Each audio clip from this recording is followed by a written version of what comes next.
الحمد لله الذي هدانا إلى الإسلام ومن علينا إذ جعلنا من أمة حبيبه خير الأنام والصلاة والسلام على سيد الإنس والجان وعلى آله وأصحابه أولي الكرم والصدق والإكرام والإحسان أما بعد فأعوذ بالله السميع العليم من الشيطان الرجيم بسم الله الرحمن الرحيم وما آتاكم الرسول فخذوه وما نهاكم عنه فانتهوا قال الله عز وجل في مقام آخر قل لا أسألكم عليه أجرا إلا المودة في القربى ومن يقترف حسنة نزد له فيها حسنا درود و سلام بآواز بلند پڑھ لیجئے الصلاة والسلام علیکہ یا سیدی یا رسول اللہ وعلا آلکہ واصحابکہ یا سیدی یا حبیب اللہ تمامی احباب محبت اور ذوق کے ساتھ بلند آواز سے بارگاہ رسالت مآب میں نذرانے درود و سلام پیش فرمائیے الصلاة والسلام علیکہ یا رحمت للعالمین وعلا آلکہ واصحابکہ یا شفیع المذنبین ادراک سے ورا ہے رتبہ حسین کا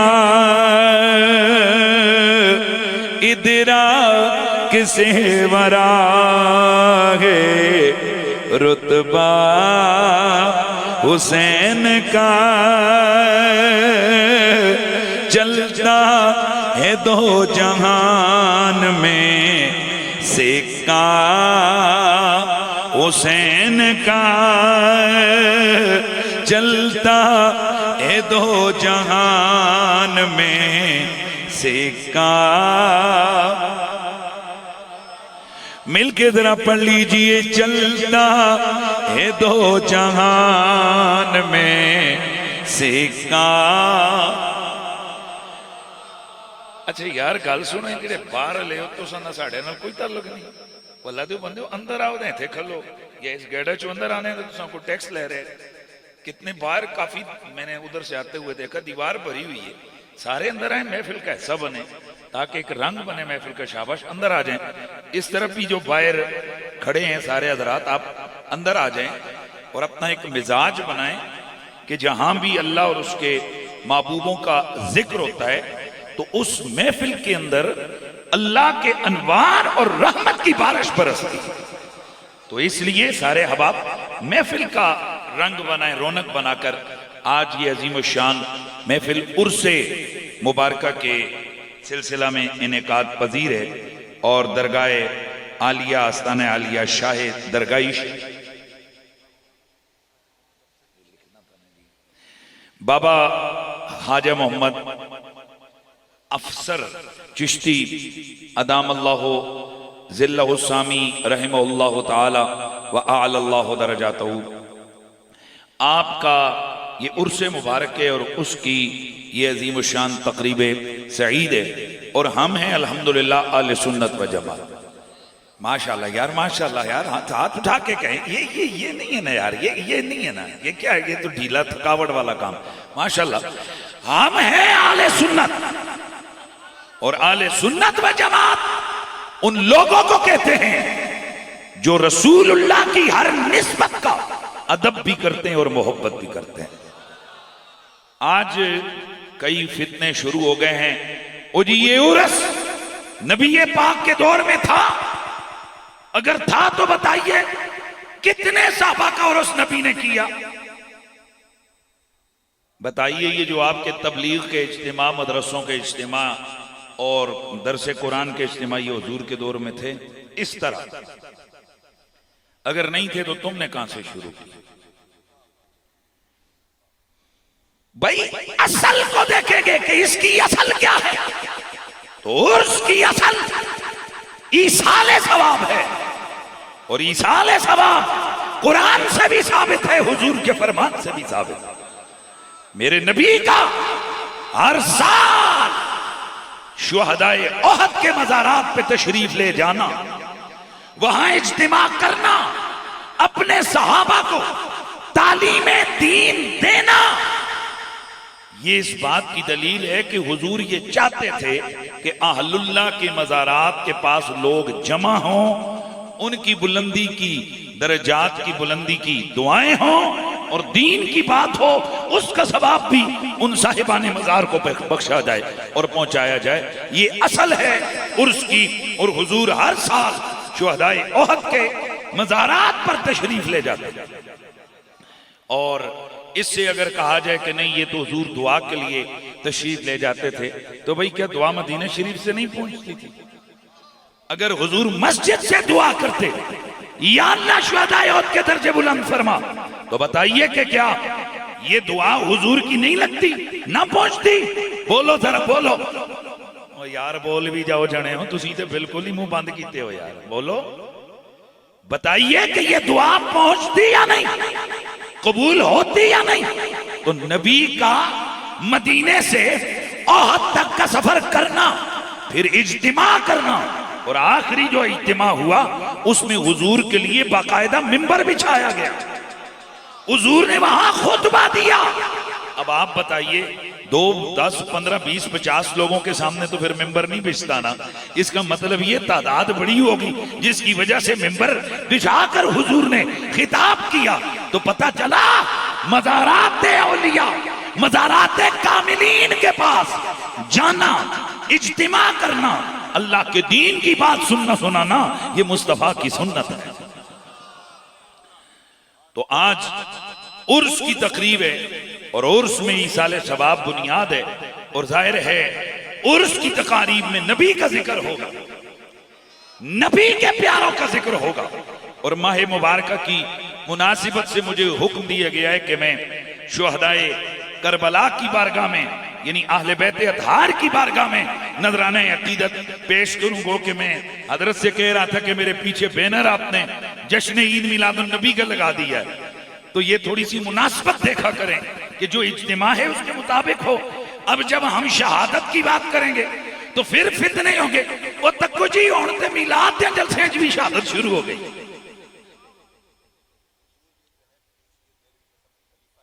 اللہ اکبر اور سبحان اللہ، یہ فیضان ہے درگاہ عالیہ گولڑا شریف کا۔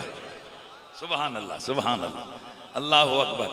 تو دوستان گرامی، درگاہ عالیہ گولڑا شریف کا نظریہ اور عقیدہ بڑا واضح ہے۔ پہلی بات، شہنشاہ گولڑا کی ساری زندگی نبی کی ختم نبوت کا پیرا دیا، اور پیرا دے کے فرما دیا، بتا دیا، اے جو ختم نبوت کا کام کرتا ہے اس کی پشت پر مدینے والے کا ہاتھ ہوتا ہے۔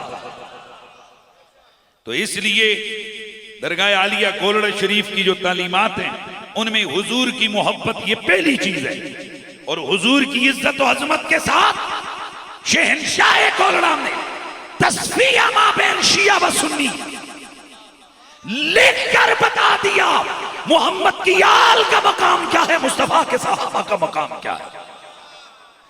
اسی لیے تو پھر وہاں سے آواز آئی تھی کہ حب نبی ہے میرے علی، میرے علی ہے حب نبی، حب نبی ہے میرے علی، میرے علی ہے حب نبی، لہموں کا لہمی جسموں کا جسمی فرق نہیں، ماں بین پیا. میرے نبی کی محبت اللہ کی محبت, میرے نبی کا ذکر اللہ کا ذکر, میرے نبی کی اطاعت اللہ کی اطاعت, میرے نبی کا در اللہ کا در, میرے نبی سے پیار اللہ سے پیار ہے. اور یاد رکھو میرے نبی کی حدیثیں یہ بھی بیان کرتی ہیں کہ میرے نبی کی محبت, توجہ, اللہ کی محبت. تو نیچے آئیے تو میرے نبی نے بڑا واضح بیان فرما دیا, فرمایا حسن حسین کی محبت میری محبت, علی کی محبت میری محبت, اہل بیت کی محبت میری محبت, اہل بیت کی دشمنی میری دشمنی, اہل بیت کا پیار میرا پیار, اہل بیت سے جنگ مجھ سے جنگ, اہل بیت سے سلو مجھ سے سلو. یہاں سے پتہ چلتا ہے کہ نبی کی آل کا ذکر بھی حقیقت میں نبی کا ذکر ہوتا ہے, اور نبی کا ذکر حقیقت میں اللہ کا ذکر ہوتا ہے. اس لیے دوستان گرامی یہ سب عبادت کے سلسلے گے, یہ عبادت کا رنگ ہے. تو پھر مل کے ذرا امام علی مقام امام حسین علیہ السلام آپ کی بارگاہ عظمت میں یہ نذرانہ پیش کیجئے کہ مل کے ذرا پڑھنا ہے آپ نے, مل کے کہنا ہے کہ ادراک سے ورا ہے رتبہ. یہ بندہ گنگا ہے, پریشان, معذور ہے, ٹھیک ہے تو پھر جانے بدرہ بول.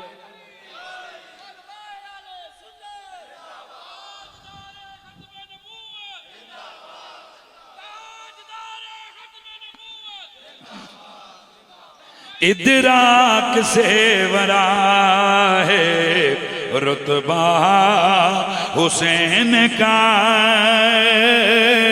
چلتا ہے دو جہان میں سکہ حسین کا. اے بے ادب یزید تو اب جائے گا کدھر, بے ادب یزید تو اب جائے گا کدھر. دنیا حسین کی ہے, عقبہ حسین کا,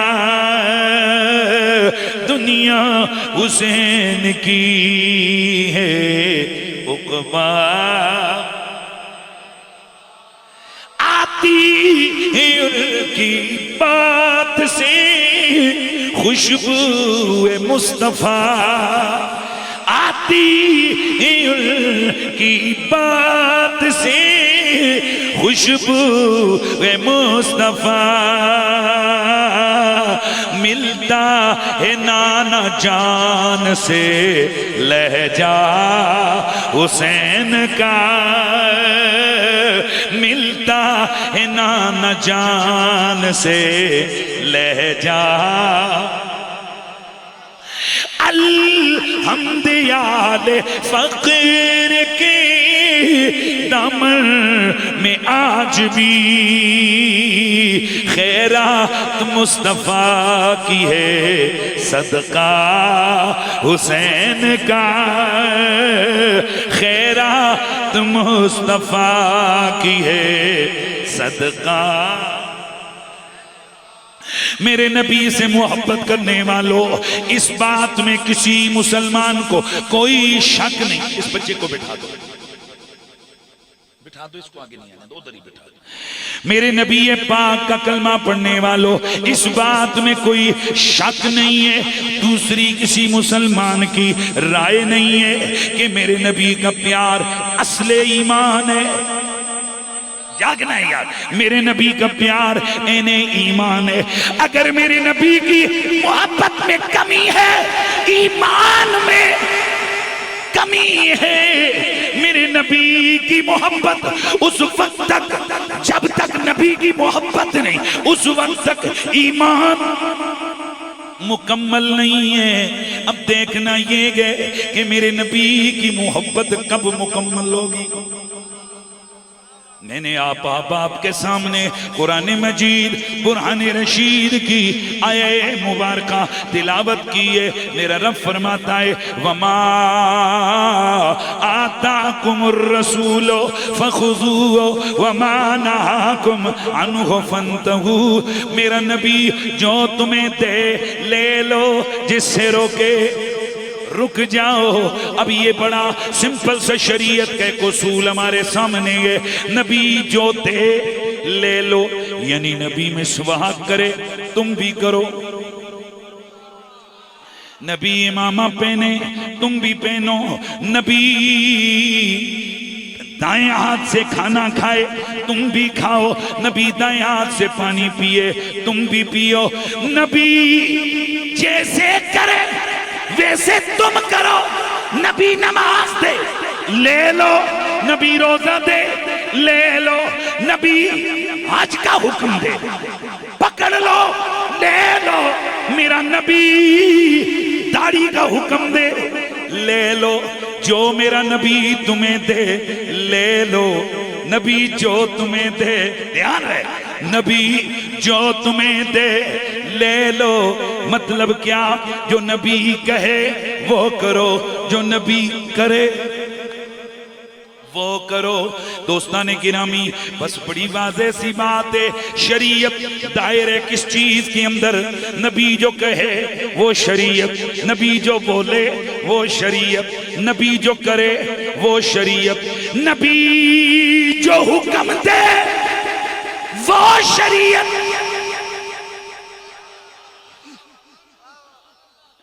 دوسری میں نے آیت پڑھی ہے، میرا رب فرماتا ہے میرا نبی تم بولو، تم کہہ دو، میں تم سے جو کچھ میں نے دین تمہیں دیا، میں نے تمہیں یہ ساری چیزیں دیں.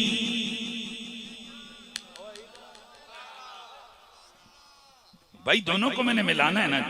پہلے حکم کیا دیا؟ نبی جو دے لے لو. نبی نے تمہیں جنت دی، نبی نے تمہیں شریعت دی، نبی نے تمہیں کرم دیا، نبی نے تمہیں نیکیوں کی کثرت دی، نبی نے تمہیں رمضان دیا، نبی نے تمہیں قرآن دیا، نبی نے تمہیں لیلۃ القدر دی، نبی نے تمہیں لیلۃ البرات دی.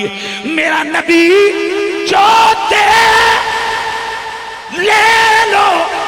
لیکن دوسری آیت ساتھ ہی فرمایا قل لا اسألکم علیہ اجرا.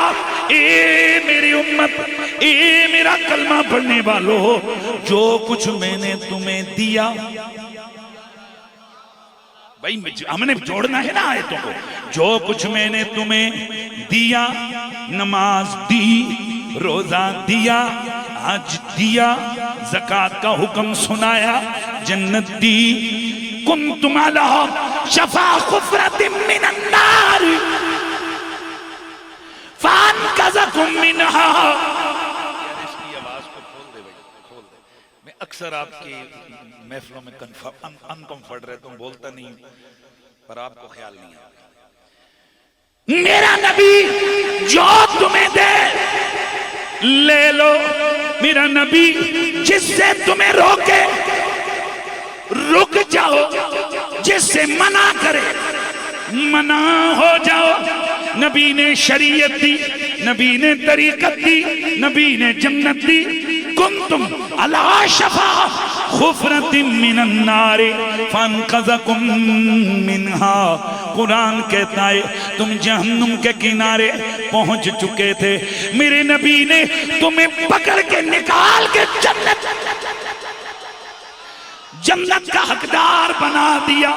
فَأَنْقَذَكُمْ مِنْهَا. تمہیں جہنم سے نبی نے آزاد کروا دیا.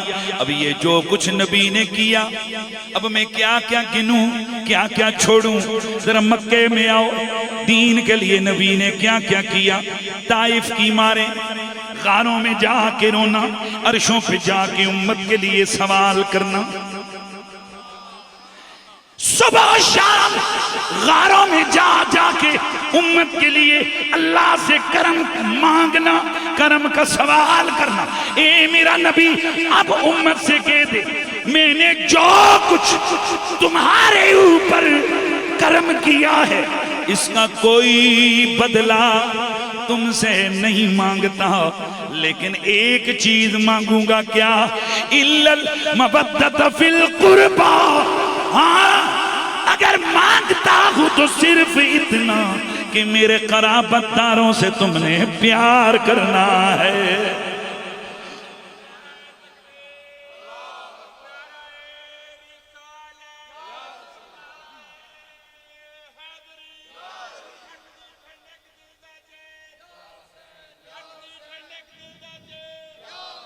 دھیان میرے حال رکھو.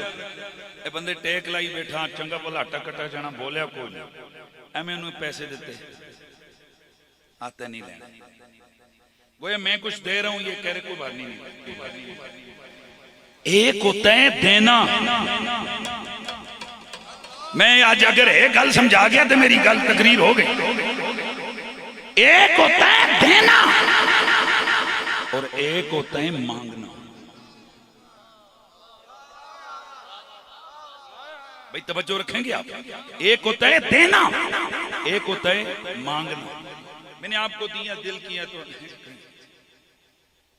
اور مانگنے کے بھی کئی انداز ہوتے ہیں. ایک یہ یار اگر مناسب سمجھے تو یہ رومال مجھے دے دیں، یہ بھی مانگنے کا طریقہ. اور ایک طریقہ یہ ہے کہ ایک محسن و مربی کسی بندے کو ساری زندگی جو پالے، بچپن سے لے کر جوانی تک اسے کھلائے پلائے پڑھائے بڑا کرے، ساری زندگی اسے دے، اور پھر آخر میں سے کہے یار جی میں تیرے کو کوئی شے منگا تو میں نے تو دیویں گا. ایمان سے بتاؤ اگر وہ حلال زیادہ ہوگا اپنا کلیجہ سینہ پھاڑ کے دل نکال کے یوں نہیں کرے گا یار مانگ کیا مانگتا ہے، ساری زندگی تو نے مجھے دیا ہے اب مانگ کیا مانگتا ہے. یہ تو ہے ایک عام محسن کا مانگنا. اور اگر مانگنے والا نبیوں کا سلطان ہو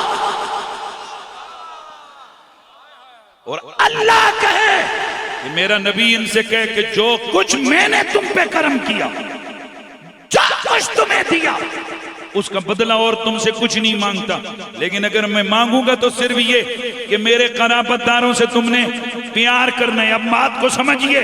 نماز نبی نے دی، روزہ نبی نے دیا، مسواک کا طریقہ نبی نے دیا. آج نبی نے دیا لیکن اہل بیت کا پیار نبی نے مانگا، اور صرف عام نارمل حالت میں نہیں مانگا. نبی نے مانگا، اللہ نے منگوایا. کل کہہ کر تو بول میرا نبی، کل کہہ کر فرمایا تو بول میرا نبی میں تم سے اور کچھ نہیں مانگتا، اگر میں مانگوں گا تو صرف اپنی آل کا پیار مانگوں گا. یہی بات ہے جب یہ آیت نازل ہوئی تو صحابہ دوڑے دوڑے آئے. صحابہ میں نے کیا لفظ بولا؟ صحابی. میرے نبی کے صحابی دوڑے ہوئے آئے. عرض کہ یا رسول اللہ یہ کون سے قرابت دار ہیں جن کا پیار آج اللہ نے ہم پہ قرآن میں فرض کر کے نازل فرمایا؟ میرے نبی نے نام لیے، فرمایا ایک علی ہے، ایک زہرا ہے، ایک حسن ہے، ایک حسین. یہ اہل سنت کی حدیث کی کتابوں میں یہ روایتیں موجود ہیں. تفسیر در منصور میں اس آیت کے تحت کی حدیثیں لکھی ہیں، طبری میں، قرطبی میں، تفسیر در منصور میں، تفسیر الکشف البیان للثعلبی میں، دیگر حدیث کی مستند کتابوں میں یہ موجود ہے کہ میرے نبی نے جب یہ آیت نماز میں تلاوت کی، صحابہ حضور کی خدمت میں آ کر عرض گزار ہوئے حضور بندے کیڑے نے جنہاں دا پیار ہے ساڑھے تے فرق ہو. میں نے رات کو اسلام آباد میں ایک جلسے میں تقریر کے دوران کہا، آپ کو بھی وہ جملہ دے دیتا ہوں. وہ جملہ یہ تھا کہ میرے نبی کے صحابہ نے کبھی مستحب نہیں چھوڑا. مہربانی یار مہربانی. صحابہ نے کبھی سنت نہیں چھوڑی. اور اتنا طریقہ نہیں چھوڑا. ایک صاحب یہ رسول ایک دن جا رہے ہیں, اچانک جاتے ہوئے ایک قافلے کو روکا اور روک کر سواری سے اترے, ادھر ادھر دیکھا, پھر اٹھ کے بیٹھے. ساتھ میں کہا یہ کیا مقصد ہے کہ بیچ راستے کے رکنا اور پھر رک کر جناب ادھر ادھر دیکھنا اور سواری پہ بیٹھنا؟ فرمایا مجھے سفر حضور یاد آ گیا. حضور کے ساتھ ہم سفر میں جا رہے تھے, جب قافلہ ہمارا اس مقام پر پہنچا تھا تو حضور سواری سے اترے, میں گزر رہا تھا, میں نے چاہا کہ چلو سفر تو ہوتا رہے گا, حضور کی ادا ہی زندہ ہو جائے. اب آپ بتائیں کہ جو صحابہ اتنی سی ادا ترک نہیں ہونے دیتے, اتنا سا مستحب ترک نہیں ہونے دیتے, جو اللہ نے ان پر فرض کیے اسے کیسے نبھایا ہوگا؟ تو جب صحابہ پہ نبی کی اہل بیت کا پیار فرض ہے, اور سن لو جو شخص دائرہ اسلام میں داخل ہوا اس پر نماز فرض, روزہ فرض, حج فرض, زکوٰۃ فرض, جہاں دیگر چیزیں فرض ہو گئیں وہاں نبی کی اہل بیت کا پیار بھی فرض ہو گیا. تو اس کا مطلب یہ ٹھہرا, اس کا مطلب یہ واضح ہوا کہ نبی پاک کی اہل بیت کا پیار کوئی معمولی عبادت نہیں ہے, یہ نماز سے بڑی عبادت ہے. جملہ بولوں گا اگر میں دیکھوں گا کہ آپ میں سے کئی گونگی جان بوجھ کر بنے ہوئے ہیں, اور یہ بھی ایک طریقہ ہوتا ہے ہمارا, یہ انداز بڑا روکھا ہوتا ہے. وہ کیا, ہم لوگ کوڈی کے میچ پہ تو سیٹیاں بھی ماریں گے, شور بھی کریں گے, تو میں کئی بابیاں تک کیا ہے نچن پہ جانے لیں. لیکن کسی مسجد میں آئیں گے, عرس میں آئیں گے تو اٹھے نہ تو سٹیٹس منہ چو نہیں بولن گے, انج لگے گا کہ جی میں جناب اگر حضرت تو نہیں بول پہ تو انہاں تے طرح سے دو دا پرچہ ہو جائے. حالانکہ وہاں کنجر خانوں میں بندے کو خاموش رہنا چاہیے. اللہ کے گھر میں آ کر نبی اور نبی کی اہل بیت کا ذکر ہو تو وہاں تو بندے کو گج وج کے بولنا چاہیے. اپنا مزاج اس طرح بنائے نا کہ ہم بولتے کہاں ہیں جہاں نہیں بولنا, اور جہاں بولنا ہے وہاں گنگے رہتے ہیں. میرے نبی پاک صاحب الاولاد صلی اللہ علیہ وسلم نے فرمایا 4 قسم کے لوگ وہ ہیں جن کی شفاعت مجھ پر لازم ہے. میری ذریہ المکرم لذریتی, میری ذریت کی عزت کرنے والا, سیدوں کی عزت کرنے والا, آل رسول کی عزت کرنے والا, والقاضی لہم حوائج, ان کی ضرورتیں پوری کرنے والا, والساعی لہم فی امور, ان کے کاموں میں ان کی مدد کرنے والا, ان کے مسئلے حل کرنے کے لیے کوشش کرنے